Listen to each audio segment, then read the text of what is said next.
السلام علیکم ورحمۃ اللہ وبرکاتہ۔ بسم اللہ والصلاۃ والسلام علی رسولہ الکریم، اما بعد فاعوذ باللہ من الشیطان الرجیم، بسم اللہ الرحمن الرحیم۔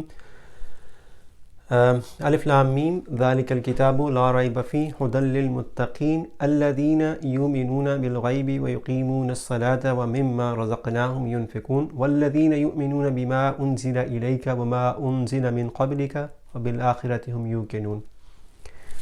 ہم نے للمتقین، متقین کے لیے قرآن پاک کو اللہ تعالیٰ نے ہدایت قرار دیا ہے، اور اس میں جو متقین کی نشانیاں ہیں وہ ہم پڑھ رہے ہیں۔ الذین یؤمنون بالغیب، جو کہ غیب پر ایمان لاتے ہیں، ویقیمون الصلاۃ، اور نماز قائم کرتے ہیں، ومما رزقناہم، اور جو ہم نے رزق دیا ہے ان کو اس میں سے ینفقون، وہ خرچ کرتے ہیں۔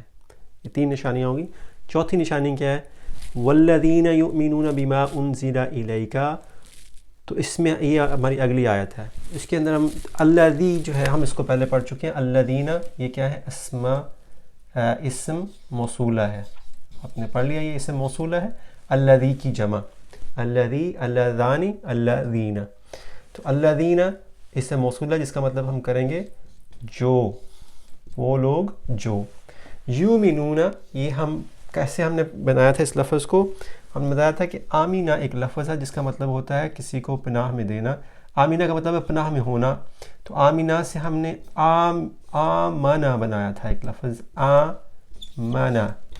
آمنہ کا مطلب ہوتا ہے کسی اپنے آپ کو اللہ تعالیٰ کی پناہ میں دینا، اور اس کا جو فعل مضارع بنتا تھا وہ کیا تھا؟ یؤمنو۔ اور یؤمنو کا کیا مطلب ہوتا ہے؟ وہ ایمان لاتا ہے، یؤمنو۔ یؤمنو سے یؤمنانی، وہ دونوں ایمان لاتے ہیں، اور یؤمنون وہ سب ایمان لاتے ہیں، تو وہ الذین وہ سب ایمان لاتی ہیں۔ یہ ہوگا اگلی جو ہے اس کا ترجمہ، وہ جو سب ایمان لاتے ہیں، بما انزل الیک، اس کے اوپر۔ بی جو ہے حرف جار ہے، بی حرف جار ہے، ما جو ہے اس کا اسم موصول بنے گا۔ تو آمنہ کا ہم نے ویسے بھی پڑھا تھا کہ آمنہ کے ساتھ بی عام طور پہ آتا ہے، آمنہ باللہ، آمنہ بالملائکۃ، آمنہ بالرسول، تو بی آمنہ کے ساتھ آتا ہے بطور ایک پراپوزیشن کے طور پہ آتا ہے کہ آپ جب بھی آمنہ لگاتے ہیں تو کہتے ہیں کہ ایمان لانا، کہتے ہیں کس چیز کے اوپر ایمان لانا، تو بی اس کے ساتھ آتا ہے بتانے کے لیے کہ کس چیز پہ ایمان لانا۔ تو یؤمنون بی سمجھ لیں اسی کا ایک حصہ ہے، وہ ایمان لاتے ہیں ما، اس پر جو انزل نازل کیا گیا الیک، آپ کی طرف۔